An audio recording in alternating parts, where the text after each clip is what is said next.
English ഒരു ബാലികേറാമലെ എന്നതിൻ്റെ പുതിയ അധ്യായത്തിലേക്ക് എല്ലാവർക്കും സ്വാഗതം. നമ്മൾ കഴിഞ്ഞ അധ്യായത്തിൽ പാർട്സ് ഓഫ് സ്പീച്ചിലെ ടേമായ നൗണുകളെ പറ്റിയാണ് പഠിച്ചത്. നമ്മൾ പാർട്സ് ഓഫ് സ്പീച്ചിലെ എല്ലാ ടേമുകളെയും പരിചയപ്പെട്ടിരുന്നു. നമ്മൾ ഇന്ന് പഠിക്കാൻ പോകുന്നത് പാർട്സ് ഓഫ് സ്പീച്ചിലെ ടേമായ പ്രോനൗണുകളെ പറ്റിയാണ്. നമ്മൾ പാർട്സ് ഓഫ് സ്പീച്ചിലെ ടേമുകളെ പരിചയപ്പെട്ട സമയത്ത് പ്രോനൗണുകളെയും പരിചയപ്പെട്ടിരുന്നു. ആ വീഡിയോയിൽ കൂടി നമ്മൾ മനസ്സിലാക്കിയത് നമ്മളൊരു വ്യക്തിയെപ്പറ്റി അല്ലെങ്കിൽ ഒരു വസ്തുവിനെ പറ്റി എഴുതുമ്പോൾ അല്ലെങ്കിൽ സംസാരിക്കുമ്പോൾ ആ വ്യക്തിയുടെ പേര് അല്ലെങ്കിൽ ആ വസ്തുവിൻ്റെ പേര് വീണ്ടും സംസാരത്തിൽ അല്ലെങ്കിൽ എഴുതുന്നതിൽ ആവർത്തിക്കേണ്ടതായി വരാറുണ്ട്. അങ്ങനെ ഒരു വ്യക്തിയുടെ അല്ലെങ്കിൽ ഒരു വസ്തുവിൻ്റെ പേര് വീണ്ടും വീണ്ടും സംസാരത്തിൽ അല്ലെങ്കിൽ എഴുതുന്നതിൽ ആവർത്തിക്കേണ്ടി വരുമ്പോൾ അങ്ങനെ അവയുടെ അല്ലെങ്കിൽ അവരുടെ പേരുകൾ ആവർത്തിക്കാതിരിക്കുന്നതിന് വേണ്ടിയാണ് നമ്മൾ ആശയങ്ങൾ വ്യക്തമാക്കുമ്പോൾ സർവനാമങ്ങൾ അല്ലെങ്കിൽ പ്രോനൗണുകൾ ഉപയോഗിക്കുന്നത്. മലയാളത്തിലായാലും നമ്മൾ സംസാരിക്കുമ്പോൾ എപ്പോഴും വ്യക്തിയുടെയോ വസ്തുവിൻ്റെയോ പേര് നമ്മൾ ആവർത്തിക്കുകയില്ല. അവൻ അല്ലെങ്കിൽ അവൾ അല്ലെങ്കിൽ അവർ എന്നൊക്കെയാണ് നമ്മൾ സാധാരണയായിട്ട് പറയാറുള്ളത്. അങ്ങനെ നാമങ്ങൾക്ക് പകരമായി ഉപയോഗിക്കുന്നതിന് വേണ്ടിയാണ് ഇംഗ്ലീഷിലും നമ്മൾ പ്രോനൗൺ അല്ലെങ്കിൽ സർവനാമങ്ങൾ ഉപയോഗിക്കുന്നത്. അതുകൊണ്ട് തന്നെ നാമങ്ങൾ എന്തൊക്കെ ചെയ്യുന്നോ അതൊക്കെ തന്നെ പ്രോനൗണും ചെയ്യുന്നുണ്ട്. അതുകൊണ്ട് പ്രോനൗണുകൾക്ക് ഒരു സെന്റൻസിലെ സബ്ജക്റ്റ് ആകാൻ കഴിയും. അതുപോലെ തന്നെ ഡയറക്റ്റ് ഒബ്ജക്റ്റ് ആകാൻ, ഇൻഡയറക്റ്റ് ഒബ്ജക്റ്റ് ആകാൻ, അല്ലെങ്കിൽ ഒബ്ജക്റ്റ് ഓഫ് പ്രിപ്പോസിഷൻ ആകാൻ, ഇവയൊക്കെ ആകുവാൻ പ്രോനൗണുകൾക്ക് കഴിയും. നമ്മൾ പ്രധാനമായും പ്രോനൗണുകളെ 10 തിരിച്ചിട്ടുണ്ട്. Personal pronoun, reflexive pronoun, intensive അല്ലെങ്കിൽ emphatic pronoun, demonstrative pronoun, distributive pronoun, interrogative pronoun, indefinite pronoun, reciprocal pronoun, relative pronoun, possessive pronoun എന്നിവയാണ്. ഇപ്പോൾ നമ്മൾ പഠിക്കാൻ പോകുന്നത് ഇപ്പോൾ നമ്മൾ പറഞ്ഞ 10 പ്രോനൗണുകളിലെ പേഴ്സണൽ പ്രോനൗണിനെ പറ്റിയാണ്. പേഴ്സണൽ പ്രോനൗൺ എന്ന് പറയുമ്പോൾ പ്രധാനമായും അത് വ്യക്തി അല്ലെങ്കിൽ ജീവനുള്ളവയെ സൂചിപ്പിക്കുന്നതാണ്. I, we, you, he, she, it, they ഇവയാണ് പേഴ്സണൽ പ്രോനൗൺ എന്നറിയപ്പെടുന്നത്. ഈ പറഞ്ഞ I, we, you, he, she, it, they ഇവയെ തന്നെ നമ്മൾ first person, second person, third person എന്നിങ്ങനെ തന്നെ തിരിച്ചിട്ടുണ്ട്. അവ എന്തുകൊണ്ടാണ് അങ്ങനെ അറിയപ്പെടുന്നതെന്ന് നമുക്ക് പതിവ് പോലെ സെന്റൻസുകളിലേക്ക് കടന്നു ചെന്ന് നോക്കാം. ആദ്യത്തെ sentence, I am a student, we are students, you are a student, he is a student, she is a student, it moves fast, they run fast. ആദ്യത്തെ sentence, I am a student, ഞാനൊരു വിദ്യാർത്ഥിയാണ്. അതുപോലെ V are students, ഞങ്ങൾ വിദ്യാർത്ഥികളാണ്. അപ്പോൾ ഈ രണ്ട് സെന്റൻസിലും ഞാൻ വിദ്യാർത്ഥിയാണ് അല്ലെങ്കിൽ ഞങ്ങൾ വിദ്യാർത്ഥിയാണെന്ന് പറയുമ്പോൾ അത് ഞാൻ അല്ലെങ്കിൽ നമ്മളാണ് പറയുന്നത്. അവിടെ സംസാരിക്കുന്നത് സബ്ജക്റ്റിന്റെ സ്ഥാനത്തുള്ള ഐ അല്ലെങ്കിൽ വി എന്ന പ്രോനൗൺ ആണ്. അങ്ങനെ ആരാണോ സംസാരിക്കുന്നത് അതിനു വേണ്ടിയാണ് സാധാരണയായിട്ട് നമ്മൾ ഐ, വി ഉപയോഗിക്കുന്നത്. ഞാൻ അല്ലെങ്കിൽ ഞങ്ങൾ. സാധാരണയായിട്ട് മലയാളത്തിലായാലും നമ്മൾ സംസാരിക്കുമ്പോൾ സംസാരിക്കുന്ന വ്യക്തി ഞാൻ അല്ലെങ്കിൽ ഞങ്ങൾ എന്നാണ് പറഞ്ഞു തുടങ്ങുന്നത്. അങ്ങനെ ഒരു സെന്റൻസിൽ സംസാരിക്കുന്ന വ്യക്തികൾക്ക് പകരമായി ഉപയോഗിക്കുന്ന പ്രോനൗണായ ഐ, വി എന്നിവയാണ് ഫസ്റ്റ് പേഴ്സൺ എന്ന് അറിയപ്പെടുന്നത്. അതുപോലെ യു ആർ എ സ്റ്റുഡന്റ്, നീ ഒരു സ്റ്റുഡന്റ് ആണ്. നീ ഒരു സ്റ്റുഡന്റ് ആണെന്ന് നമ്മൾ സാധാരണയായിട്ട് പറയുന്നത് നമ്മളുടെ മുന്നിൽ ഒരു വ്യക്തി നിൽക്കുമ്പോഴാണ് നീ ഒരു വിദ്യാർത്ഥിയാണ്, നീ പോയി പഠിക്കുക എന്നൊക്കെ നമ്മൾ പറയുന്നത്. അപ്പോൾ നമ്മൾ ഒരു വ്യക്തിയോടാണ് സംസാരിക്കുന്നത്. നീ വിദ്യാർത്ഥിയാണ് അല്ലെങ്കിൽ നിങ്ങൾ ടീച്ചറാണ് എന്നൊക്കെ പറയുമ്പോൾ നമ്മളുടെ മുന്നിലുള്ള ഒരു വ്യക്തിയോടാണ് സംസാരിക്കുന്നത്. അങ്ങനെ ആരോടാണോ സംസാരിക്കുന്നത് അല്ലെങ്കിൽ നമ്മൾ സംസാരിക്കുന്നത് കേട്ടുകൊണ്ട് നിൽക്കുന്നത് ആ വ്യക്തിയാണ് സെക്കൻഡ് പേഴ്സൺ ആയ യു എന്ന് പറയുന്നത്. അതുപോലെ ഹി ഈസ് എ സ്റ്റുഡന്റ്, അവനൊരു വിദ്യാർത്ഥിയാണ്. ഷീ ഈസ് എ സ്റ്റുഡന്റ്, അവളൊരു വിദ്യാർത്ഥിയാണ്. അവനൊരു വിദ്യാർത്ഥിയാണ് അല്ലെങ്കിൽ അവളൊരു വിദ്യാർത്ഥിയാണെന്ന് പറയുമ്പോൾ അവൻ അല്ലെങ്കിൽ അവളോടല്ല നമ്മൾ സംസാരിക്കുന്നത്, പക്ഷേ അവൻ അല്ലെങ്കിൽ അവളെ പറ്റിയാണ് സംസാരിക്കുന്നത്. അപ്പോൾ ഹി ഈസ് എ സ്റ്റുഡന്റ് അല്ലെങ്കിൽ ഷീ ഈസ് എ സ്റ്റുഡന്റ് എന്ന് പറയുമ്പോൾ അത് നമ്മൾ മൂന്നാമതൊരു വ്യക്തിയോടാണ് മറ്റൊരു വ്യക്തിയെ പറ്റി പറയുന്നത്. അപ്പോൾ ഹി ഈസ് എ സ്റ്റുഡന്റ് അല്ലെങ്കിൽ ഷീ ഈസ് എ സ്റ്റുഡന്റ്, അവനൊരു വിദ്യാർത്ഥിയാണ് അല്ലെങ്കിൽ അവളൊരു വിദ്യാർത്ഥിയാണെന്ന് നമ്മൾ പറയുന്നത് മൂന്നാമതൊരു വ്യക്തിയെ പറ്റിയാണ്. വേറൊരു വ്യക്തിയോട് നമ്മൾ മൂന്നാമതൊരു വ്യക്തിയെ പറ്റി പറയുകയാണ്. അതുപോലെ തന്നെ ഇറ്റ് മൂവ്സ് ഫാസ്റ്റ്, അത് വേഗത്തിൽ ചലിക്കുന്നു. അതുപോലെ ദേ റൺ ഫാസ്റ്റ്, അവർ വേഗത്തിൽ ഓടുന്നു. ഇതൊക്കെ തന്നെ നമ്മൾ മൂന്നാമതൊരു വ്യക്തിയെ പറ്റി മറ്റൊരു വ്യക്തിയോട് പറയുകയാണ്. അങ്ങനെ മൂന്നാമതൊരു വ്യക്തിയെ പറ്റി പറയുന്നതിന് വേണ്ടിയാണ് അല്ലെങ്കിൽ അവരെ പറ്റി പറയുന്നതിന് വേണ്ടിയാണ് നമ്മൾ ഹി, ഷീ, ഇറ്റ്, ദേ എന്നിവയൊക്കെ ഉപയോഗിച്ചത്. അങ്ങനെ പേര് കൊണ്ട് തന്നെ അവയെ നമ്മൾ തേർഡ് പേഴ്സൺ എന്നാണ് പറയുന്നത്. അപ്പോൾ നമ്മൾ ഈ സെന്റൻസുകളിൽ കൂടി കണ്ടത് 3 തരത്തിലുള്ള പേഴ്സണൽ പ്രോനൗൺസ് ആണ്. ഐ, വി എന്നിവ ഫസ്റ്റ് പേഴ്സൺ ആണെന്ന് കണ്ടു. യു എന്നുള്ളത് സെക്കൻഡ് പേഴ്സൺ ആണെന്ന് കണ്ടു. അതുപോലെ ഹി, ഷീ, ഇറ്റ്, ദേ ഇവ തേർഡ് പേഴ്സൺ എന്നാണ് പേഴ്സണൽ പ്രോനൗണിൽ അറിയപ്പെടുന്നതെന്ന് കണ്ടു. നമ്മളിപ്പോൾ പേഴ്സണൽ പ്രോനൗണുകളെ പറ്റിയാണ് കണ്ടത്.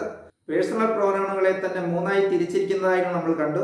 ഐ, വി എന്നിവയെ ഫസ്റ്റ് പേഴ്സണായും, യുവിനെ സെക്കൻഡ് പേഴ്സണായും, ഹി, ഷീ, ഇറ്റ്, ദേ ഇവ തേർഡ് പേഴ്സൺ ആയിട്ടും അറിയപ്പെടുന്നതായിട്ട് നമ്മൾ കണ്ടു. പ്രോനൗണുകൾ ഒരു സെന്റൻസിലെ സബ്ജക്റ്റ് ആവാം, ഡയറക്റ്റ് ഒബ്ജക്റ്റ് ആവാം, ഇൻഡയറക്റ്റ് ഒബ്ജക്റ്റ് ആവാം, ഒബ്ജക്റ്റ് ഓഫ് പ്രിപ്പോസിഷൻ ആകാം എന്നിങ്ങനെയൊക്കെ നമ്മൾ പറഞ്ഞു. അതുപോലെ തന്നെ പേഴ്സണൽ പ്രോനൗണുകളെ subjective personal pronoun, objective personal pronoun, possessive personal pronoun എന്നിങ്ങനെ തിരിച്ചിട്ടുണ്ട്. അതുപോലെ തന്നെ അവ എങ്ങനെയാണ് ഒരു സെന്റൻസിലെ സബ്ജക്റ്റ്, ഡയറക്റ്റ് ഒബ്ജക്റ്റ് അല്ലെങ്കിൽ ഇൻഡയറക്റ്റ് ഒബ്ജക്റ്റ്, അതുമല്ലെങ്കിൽ ഒബ്ജക്റ്റ് ഓഫ് പ്രിപ്പോസിഷൻ ഇവയൊക്കെ ആകുന്നതെന്ന് നമുക്ക് നോക്കാം. ആദ്യത്തെ sentence, we welcomed him, Abu paid the money, they came with us, this umbrella is mine, this mobile is his. നമ്മൾ ക്രിയയോട് കും അല്ലെങ്കിൽ വാട്ട് എന്ന ചോദ്യം ചോദിക്കുമ്പോൾ ആരെ വെൽക്കം ചെയ്തു അല്ലെങ്കിൽ എന്തിനെ വെൽക്കം ചെയ്തു എന്ന് ചോദിക്കുമ്പോൾ ഹിം എന്നുള്ളതാണ് അവിടുത്തെ ഒബ്ജക്റ്റ് എന്ന് നമുക്കറിയാം. അപ്പോൾ വി എന്നുള്ളത് അവിടെ സബ്ജക്റ്റീവ് പേഴ്സണൽ പ്രോനൗൺ ആണ്. അതുപോലെ ഹിം എന്നുള്ളത് ഒബ്ജക്റ്റിന്റെ സ്ഥാനത്താണ് വന്നിരിക്കുന്നത്. അങ്ങനെ ഒബ്ജക്റ്റിന്റെ സ്ഥാനത്ത് വന്നിരിക്കുന്നത് കൊണ്ട് അതിനെ ഒബ്ജക്റ്റീവ് പേഴ്സണൽ പ്രോനൗൺ എന്നാണ് അറിയപ്പെടുന്നത്. ഇവിടെ നമുക്കറിയാം ഹി എന്നുള്ളത് സബ്ജക്റ്റീവ് പേഴ്സണൽ പ്രോനൗൺ ആണെന്ന്. ഹി എന്നുള്ള സബ്ജക്റ്റീവ് പേഴ്സണൽ പ്രോനൗൺ ഒബ്ജക്റ്റിന്റെ സ്ഥാനത്താവുമ്പോൾ അതിനുണ്ടാവുന്ന മാറ്റമാണ് ഹിം എന്നുള്ളത്. ഹി എന്നുള്ളത് ഹിം എന്ന് ആകും. അതുപോലെ me, you, her, us and them ഇവയൊക്കെ ഒബ്ജക്റ്റീവ് പേഴ്സണൽ പ്രോനൗൺ ആണ്. ഇവയൊക്കെ തന്നെ I, we, you, he, she, it, they ഇവ ഒബ്ജക്റ്റിന്റെ സ്ഥാനത്ത് വരുമ്പോൾ അവയുടെ ഫോമിനുണ്ടാകുന്ന മാറ്റമാണ്. നമ്മളൊരു കാര്യം സംസാരിക്കുമ്പോൾ ഞാൻ അല്ലെങ്കിൽ ഞങ്ങൾ എന്നാണ് സംസാരിക്കുന്നത്. അതേസമയം നമ്മൾക്ക് എന്തെങ്കിലും കിട്ടി അല്ലെങ്കിൽ നമ്മൾ എന്തെങ്കിലും ചെയ്തു എന്ന് പറയുന്നതിന് നമ്മൾക്ക് അല്ലെങ്കിൽ എനിക്ക് എന്നാണ് സാധാരണയായിട്ട് മലയാളത്തിലും ഉപയോഗിക്കുന്നത്. അതുതന്നെയാണ് ഇംഗ്ലീഷിലും. ഇവയൊക്കെ തന്നെ ഒരു സെന്റൻസിലെ ഒബ്ജക്റ്റ് ആയിട്ട് വരുമ്പോൾ എന്നെ, നിങ്ങളെ, അവനെ, അവളെ, അതിനെ, ഞങ്ങളെ, അവരെ എന്നൊക്കെ ആയിത്തീരുന്നത്. ഇനി അടുത്ത സെന്റൻസിൽ Abu paid the money, Abu അവർക്ക് പൈസ കൊടുത്തു. അബു അവർക്ക് പൈസ കൊടുത്തു എന്ന് പറയുമ്പോൾ എന്ത് കൊടുത്തു എന്നുള്ള ക്വസ്റ്റ്യന് കിട്ടുന്ന ആൻസർ ആണ് അവിടുത്തെ ഡയറക്റ്റ് ഒബ്ജക്റ്റ് എന്നുള്ളത്. അതുകൊണ്ട് മണി എന്നുള്ളതാണ് അവിടുത്തെ ഡയറക്റ്റ് ഒബ്ജക്റ്റ് എന്ന് നമുക്കറിയാം. അതുപോലെ ആർക്ക് കൊടുത്തു, ടു ഹും അവർക്ക് കൊടുത്തു. അതുകൊണ്ട് അവിടെ ദം എന്നുള്ളതാണ് ആ സെന്റൻസിലെ ഇൻഡയറക്റ്റ് ഒബ്ജക്റ്റ് എന്ന് നമുക്കറിയാം. അപ്പോൾ ദം എന്നുള്ള ഒബ്ജക്റ്റീവ് പേഴ്സണൽ പ്രോനൗണിന് അവിടെ ഇൻഡയറക്റ്റ് ഒബ്ജക്റ്റ് ആവാനും കഴിഞ്ഞു. അബു എന്നുള്ളത് സബ്ജക്റ്റീവാണ്. അടുത്ത സെന്റൻസിൽ ദേ കെയിം വിത്ത് us അവർ ഞങ്ങളുടെ കൂടെ വന്നു. അവിടെ ഞങ്ങളുടെ കൂടെ വന്നു എന്ന് പറയുമ്പോൾ ഞങ്ങളുടെ കൂടെ എന്നതിന് വേണ്ടി നമ്മൾ വിത്ത് എന്ന പ്രപ്പോസിഷൻ ഉപയോഗിച്ചു. അവിടെ യഥാർത്ഥത്തിൽ അസ് എന്ന് പറയുന്നത് ഒബ്ജക്റ്റ് ആകേണ്ടതാണ്. പക്ഷെ അവിടെ അസ് തനിച്ചായിട്ട് വരുമ്പോൾ ആ സെന്റൻസിന്റെ പൂർണ്ണമായ അർത്ഥം പ്രകടമാകുന്നില്ല. അതിനുവേണ്ടിയാണ് അവിടെ നമ്മൾ വിത്ത് എന്ന പ്രപ്പോസിഷൻ ഉപയോഗിച്ചിരിക്കുന്നത്. അതുപോലെ അസ് എന്ന് പറയുന്നത് പേഴ്സണൽ പ്രോനൗണിലെ ബി എന്നതിന്റെ ഒബ്ജക്റ്റീവ് ഫോം ആണ്. നമുക്കറിയാം ഒബ്ജക്റ്റിന്റെ സ്ഥാനത്ത് ഒരു നൗണോ പ്രോനൗണോ വരുമ്പോഴാണ് നമ്മൾ അതിനെ ഒബ്ജക്റ്റീവ് കേസിലാണെന്ന് പറയുന്നത്. അതുകൊണ്ട് അസ് എന്ന ഒബ്ജക്റ്റീവ് കേസിലുള്ള പ്രോനൗണ് വിത്ത് എന്ന പ്രപ്പോസിഷനുമായിട്ട് വന്നതുകൊണ്ട് ഒബ്ജക്റ്റീവ് പ്രപ്പോസിഷനായിട്ടാണ് വന്നതെന്നാണ് പറയുന്നത്. അപ്പോൾ നമ്മൾ ഈ സെന്റൻസിൽ കൂടി കണ്ടത് പ്രോനൗണുകൾ ഒബ്ജക്റ്റ് ഓഫ് പ്രപ്പോസിഷനായിട്ടും വരുന്നതായിട്ടാണ്. അതുപോലെ ദിസ് അംബ്രല്ല ഈസ് മൈൻ ഈ കുട എന്റേതാണ്. ദിസ് മൊബൈൽ ഈസ് ഹിസ് ഈ മൊബൈൽ അവന്റേതാണ്. ദോസ് മാംഗോസ് ആർ യുവേഴ്സ് ആ മാങ്ങകൾ നിങ്ങളുടേതാണ്. അപ്പോൾ ഇവിടെ എന്റേതാണ്, അവന്റേതാണ്, നിങ്ങളുടേതാണ് എന്നൊക്കെ പറയുമ്പോൾ അവിടെ ഒരു ഓണർഷിപ്പ് അല്ലെങ്കിൽ സ്വന്തമാണ് എന്നുള്ളൊരു പ്രതീതി അവിടെ ഉണ്ടാകുന്നുണ്ട്. അങ്ങനെ ഏതെങ്കിലും ഒരു വസ്തു അല്ലെങ്കിൽ എന്തെങ്കിലും നമ്മളുടെ സ്വന്തമാണ് എന്ന് പറയുന്നതിന് വേണ്ടി ഒരു പേഴ്സണൽ പ്രോനൗൺ ഈ രീതിയിൽ ഉപയോഗിക്കുമ്പോൾ അതിനെ പൊസസീവ് പേഴ്സണൽ പ്രോനൗൺ എന്നാണ് പറയുന്നത്. ഇവിടെ നമ്മൾ മൈൻ, ഹിസ്, യുവേഴ്സ് ഇവയൊക്കെ തന്നെ ഐ, ഹി, യു ഇവയുടെയൊക്കെ പൊസസീവായിട്ടുള്ള ഫോം ആണെന്നാണ് പറയുന്നത്. അതുകൊണ്ട് ഇവയെ പൊസസീവ് പേഴ്സണൽ പ്രോനൗൺ എന്നാണ് അറിയപ്പെടുന്നത്. Mine, yours, his, hers, its, ours, theirs ഇവയൊക്കെയാണ് പൊസസീവ് പേഴ്സണൽ പ്രോനൗൺ എന്ന് പറയുന്നത്. ഇവയൊക്കെ തന്നെ I, we, you, he, she, it, they ഇവയുടെയൊക്കെ ഏതെങ്കിലും ഒരു വസ്തു നമുക്ക് സ്വന്തമാണ് അല്ലെങ്കിൽ എന്റേതാണ് എന്ന് കാണിക്കുന്നതിന് വേണ്ടി ഉപയോഗിക്കുന്ന രൂപങ്ങളാണ്. അതുപോലെ തന്നെ I, we, you, they, she ഇവയുടെ മറ്റൊരു പൊസസീവ് ഫോമാണ് അല്ലെങ്കിൽ എന്റേതാണ്, ഞങ്ങളുടേതാണ് എന്നൊക്കെ പറയാൻ ഉപയോഗിക്കുന്ന വേറൊരു ഫോമാണ് my, our, your, their, her എന്നൊക്കെ തന്നെ. പക്ഷേ അവയെ നമ്മൾ പൊസസീവ് അഡ്ജക്റ്റീവ്സ് എന്നാണ് അറിയപ്പെടുന്നത്. ഉദാഹരണമായിട്ട് ദിസ് ഈസ് മൈ അംബ്രല്ല. നമുക്കറിയാം അഡ്ജക്റ്റീവ്സ് എന്ന് പറയുന്നത് നാമങ്ങളെ വിശേഷിപ്പിക്കുന്നതാണ്. ഇവിടെ ദിസ് അംബ്രല്ല ഈസ് മൈൻ എന്നതിന് പകരം ദിസ് ഈസ് മൈ അംബ്രല്ല എന്ന് പറയുമ്പോൾ അവിടെ അംബ്രല്ല എന്ന നൗണിനെ വിശേഷിപ്പിക്കുകയാണ് മൈ എന്നുള്ള പ്രോനൗൺ കൊണ്ട്. അങ്ങനെ നാമങ്ങളെ വിശേഷിപ്പിക്കുന്നത് എന്തു തന്നെയായാലും അതിനെ നമ്മൾ അഡ്ജക്റ്റീവ്സ് എന്നാണ് പറയുന്നത്. ഇവിടെ പൊസസീവ് പേഴ്സണൽ പ്രോനൗണിൽ പെടുന്ന my, our, your, their, her ഇവ കൊണ്ട് വിശേഷിപ്പിക്കുമ്പോൾ അവയെ നമ്മൾ പൊസസീവ് അഡ്ജക്റ്റീവ്സ് അല്ലെങ്കിൽ പ്രൊനോമിയൽ അഡ്ജക്റ്റീവ്സ് എന്നാണ് അറിയപ്പെടുന്നത്. കാരണം നമ്മൾ ദിസ് ഈസ് മൈ അംബ്രല്ല എന്ന് പറയുമ്പോൾ അവിടെ പ്രോനൗണായ മൈ അഡ്ജക്റ്റീവിന്റെ ജോലിയാണ് ചെയ്യുന്നത്. അവിടെ അംബ്രല്ല എന്നതിന്റെ വിശേഷണമാണ് മൈ എന്നുള്ളത്. അതുപോലെ തന്നെയാണ് ദിസ് ഈസ് ഹിസ് മൊബൈൽ.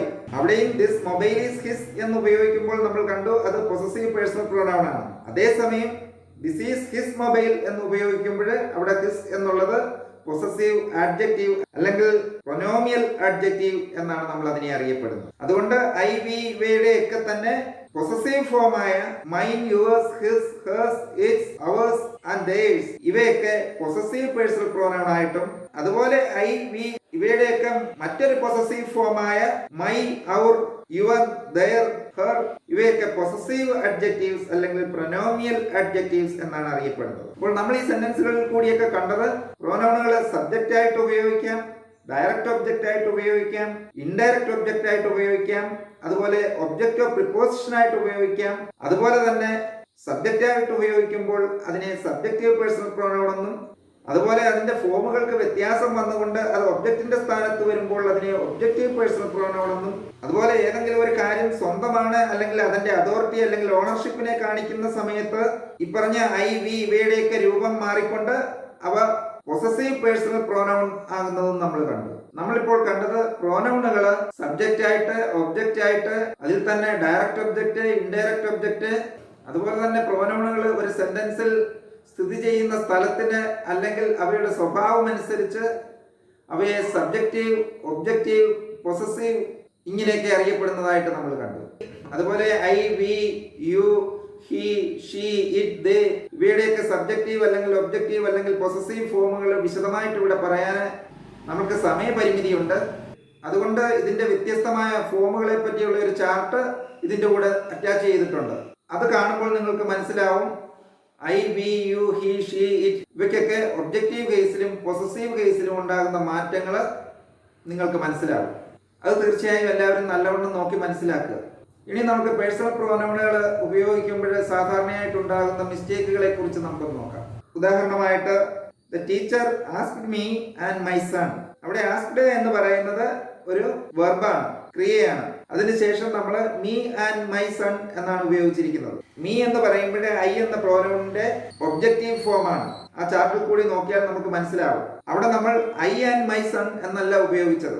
കാരണം ഐ എന്ന് നമ്മൾ സബ്ജക്റ്റ് ആയിട്ട് മാത്രമേ ഉപയോഗിക്കാറുള്ളൂ. ഒബ്ജക്റ്റ് ആയിട്ട് നമ്മൾ ഒരു വെർബിനോട് കൂടി ഒരിക്കലും ഐ എന്ന് ഉപയോഗിക്കുകയില്ല. അതുകൊണ്ടാണ് അവിടെ മീ ആൻഡ് മൈ സൺ എന്ന് പറഞ്ഞത്. അല്ലാതെ ഐ ആൻഡ് മൈ സൺ എന്നോ അല്ലെങ്കിൽ മൈ സൺ ആൻഡ് ഐ എന്നോ അല്ല നമ്മൾ ഉപയോഗിച്ചത്. അതിനെപ്പറ്റിയൊക്കെ നമ്മൾ മറ്റൊരു അവസരത്തിൽ പഠിക്കും. അതുപോലെ he likes to come with you and me. അവിടെ വിത്ത് യു ആൻഡ് മീ എന്നാണ് പറഞ്ഞത്. വിത്ത് എന്ന് പറയുന്നത് ഒരു പ്രിപ്പോസിഷൻ ആണ്. അങ്ങനെ ഒരു പ്രിപ്പോസിഷന്റെ കൂടെ യു ആൻഡ് മീ എന്നാണ് വന്നത്. അവിടെ യു ആൻഡ് ഐ എന്നല്ല വന്നത്. അവിടെയും നമ്മൾ യു ആൻഡ് ഐ എന്ന് ഒരിക്കലും ഉപയോഗിക്കുകയില്ല. അവിടെ യു, മീ ഇവയൊക്കെ തന്നെ യുവിന്റെയും ഐയുടെയും ഒബ്ജക്റ്റീവ് കേസ് തന്നെയാണ്. അങ്ങനെ ഒബ്ജക്റ്റീവ് കേസുകൾ പ്രിപ്പോസിഷനോട് ചേർന്ന് വന്നിരിക്കുകയാണ്. അതുകൊണ്ട് അവ ഒബ്ജക്റ്റ് ഓഫ് പ്രിപ്പോസിഷൻ ആണ്. അതുപോലെ തന്നെ പേഴ്സണൽ പ്രോനൗണുകളുടെ പൊസസീവ് കേസുകൾ നമ്മൾ കണ്ടു. Mine, yours, his, hers, its, ours, there's ഇവയുടെ ഒന്നും കൂടെ നമ്മൾ അപ്പോസ്ട്രോഫി ഒരിക്കലും ഉപയോഗിക്കുകയില്ല. നമ്മൾ മുകളിലത്തെ സെന്റൻസിൽ കണ്ടു ദോസ് മാംഗോസ് ആർ യുവേഴ്സ്. അവിടെ അപ്പോസ്ട്രോഫി ഉപയോഗിക്കാതെയാണ് നമ്മൾ യുവേഴ്സ് എന്ന് ഉപയോഗിച്ചത്. അതുപോലെ അവേഴ്സ് ആയാലും ദേഴ്സ് ആയാലും ഹേഴ്സ് ആയാലും ഇറ്റ്സ് ആയാലും അതുപോലെ പൊസസീവ് പേഴ്സണൽ പ്രോനൗൺ ആയ yours, hers, its, ours, there's ഇവയുടെ ഒന്നും കൂടെ നമ്മൾ അപ്പോസ്ട്രോഫി ചിഹ്നം ഉപയോഗിക്കുകയില്ല. അപ്പോസ്ട്രോഫി ചിഹ്നം ഉപയോഗിക്കുമ്പോൾ ഇന്റെ എന്നുള്ള അർത്ഥം വരുമെന്ന് നമ്മൾക്കറിയാം. അതുകൊണ്ട് ദോസ് മാംഗോസ് ആർ യുവേഴ്സ് എന്ന് പറയുമ്പോൾ നിങ്ങളിന്റെ, ഞങ്ങളിന്റെ എന്ന് നമ്മൾ പറയാറില്ല. നമ്മൾ I, we, you, he, she, it, they ഇവയുടെ ഒബ്ജക്റ്റീവ് കേസ് പൊസസീവ് കേസുമായി ബന്ധപ്പെട്ടുള്ള ഈ ചാർട്ട് പരിശോധിച്ചാൽ നമുക്ക് മനസ്സിലാവുന്ന ഒരു കാര്യം, നമ്മളുടെ പൊസസീവ് കേസിൽ വരുന്ന mine, yours, his, hours, its, there's ഇവയൊക്കെയാണ് പൊസസീവ് പ്രോനൗൺ ആയിട്ട് വരുന്നത്. നമ്മൾ ഈ വീഡിയോയുടെ തുടക്കത്തിൽ പറഞ്ഞു 10 ടൈപ്പിലുള്ള പ്രോനൗണുകളുണ്ട്. അതിൽ പൊസസീവ് പ്രോനൗണുകളും ഉൾപ്പെടുന്നുണ്ട്. നമുക്ക് പൊസസീവ് പ്രോനൗണുകളെ പറ്റി ഇനി പ്രത്യേകമായി പഠിക്കേണ്ട കാര്യമില്ല. പേഴ്സണൽ പ്രോനൗണുകളുടെ പൊസസീവ് കേസായ mine, ours, yours, its, theirs, his ഇവയൊക്കെയാണ് പൊസസീവ് പ്രോനൗണുകളായിട്ട് നമ്മൾ ഉപയോഗിക്കുന്നത്. അതേസമയം പൊസസീവ് പ്രോനൗണുകളുടെ മറ്റൊരു ഫോമായ മൈ, ഔർ, യുവർ ഇവയൊക്കെയാണ് പൊസസീവ് അഡ്ജക്റ്റീവ്സ് അല്ലെങ്കിൽ പ്രൊനോമിയൽ അഡ്ജക്റ്റീവ്സ് ആയിട്ട് വരുന്നത്. നമ്മൾ ഈ വീഡിയോയിൽ ഇതുവരെ പ്രോനൗണുകളെ പറ്റിയാണ് പഠിച്ചത്. നമ്മൾ പഠിച്ച കാര്യങ്ങൾ ഒന്നുകൂടി ഒന്ന് നോക്കാം. നമ്മൾ പ്രോനൗൺ എന്താണെന്ന് കണ്ടു, അതുപോലെ തന്നെ കൈൻഡ്സ് ഓഫ് പ്രോനൗൺസ് കണ്ടു. അവ തന്നെ പ്രധാനമായും 10 എണ്ണം ഉണ്ടെന്ന് നമ്മൾ കണ്ടു. അതിൽ പേഴ്സണൽ പ്രോനൗണിനെ പറ്റിയാണ് നമ്മളിവിടെ പഠിച്ചത്. പേഴ്സണൽ പ്രോനൗൺ തന്നെ first person, second person, third person എന്നിങ്ങനെ മൂന്നായിട്ട് തിരിച്ചിരിക്കുന്നതായിട്ട് നമ്മൾ കണ്ടു. ഫസ്റ്റ് പേഴ്സൺ എന്ന് പറയുന്നത് I, we, second person you, third person he, she, it, they ഇവയാണെന്നും കണ്ടു. അതുപോലെ തന്നെ പ്രോനൗണുകൾ സബ്ജക്റ്റ് ആയിട്ട്, ഒബ്ജക്റ്റ് ആയിട്ട്, ഒബ്ജക്റ്റുകളിൽ തന്നെ direct object, indirect object, object of preposition, അതുപോലെ തന്നെ പൊസസീവ് കേസുകളിൽ പൊസസീവ് പ്രോനൗൺസ് ആയിട്ട് ഇങ്ങനെയൊക്കെ ഉപയോഗിക്കാവുന്നത് കണ്ടു. അപ്പോൾ അവയുടെ പേരുകൾ subjective pronoun, objective pronoun, possessive pronoun എന്നൊക്കെയായിട്ട് മാറുന്നതും നമ്മൾ കണ്ടു. അതുപോലെ നമ്മൾ പഠിച്ചു പേഴ്സണൽ പ്രോനൗണുമായിട്ട് ബന്ധപ്പെട്ട് കിടക്കുന്നതാണ്, അതിൻ്റെ പൊസസീവ് ഫോമുകളാണ് പൊസസീവ് പ്രോനൗണുകളിൽ പെടുന്നതെന്ന്. അവയിൽ തന്നെ mine, yours, ours, its, theirs ഇവയൊക്കെ പൊസസീവ് പ്രോനൗണുകളായിട്ടും മൈ, ഔർ, യുവർ, ഹെർ ഇവയൊക്കെ പൊസസീവ് ആഡ്ജക്റ്റീവ്സ് ആയിട്ടും ഉപയോഗിക്കുന്നത് നമ്മൾ കണ്ടു. അതുപോലെ തന്നെ പേഴ്സണൽ പ്രോനൗണുകൾ ഉപയോഗിക്കുമ്പോൾ ഉണ്ടാകുന്ന സാധാരണ മിസ്റ്റേക്കുകളെ പറ്റിയും നമ്മൾ കണ്ടു. ഈ പേഴ്സണൽ പ്രോനൗണുകളൊക്കെ ഉപയോഗിക്കുമ്പോൾ ഉണ്ടാകുന്ന മിസ്റ്റേക്കുകളെ പറ്റി നമ്മൾ മറ്റൊരു അവസരത്തിൽ വിശദമായിട്ട് പഠിക്കും. ഈ വീഡിയോയിൽ പറഞ്ഞ കാര്യങ്ങൾ എല്ലാവർക്കും മനസ്സിലായി കാണുമെന്ന് വിചാരിക്കുന്നു. അതുപോലെ തന്നെ പേഴ്സണൽ പ്രോനൗണുകളുടെ ഒബ്ജക്റ്റീവ് കേസും പൊസസീവ് കേസുമായി ബന്ധപ്പെട്ടുള്ള ചാർട്ട് എല്ലാവരും നല്ലവണ്ണം പഠിക്കുക. അതുപോലെ ഈ വീഡിയോ നിങ്ങൾക്ക് പ്രയോജനപ്രദമാണെന്ന് തോന്നുന്നുണ്ടെങ്കിൽ തീർച്ചയായും മറ്റുള്ളവർക്കും അത് ഷെയർ ചെയ്ത് കൊടുക്കുക. പേഴ്സണൽ പ്രോനൗണുകളെ പറ്റിയുള്ള ഈ വീഡിയോ വളരെ പ്രാധാന്യമുള്ളതാണ്. അതുകൊണ്ട് അത് പ്രാക്ടിക്കലായിട്ട് പഠിക്കുക. അങ്ങനെ നമുക്ക് ഇംഗ്ലീഷ് ഒരു ബാലികേറാമലെ അല്ലാതെയാക്കാം.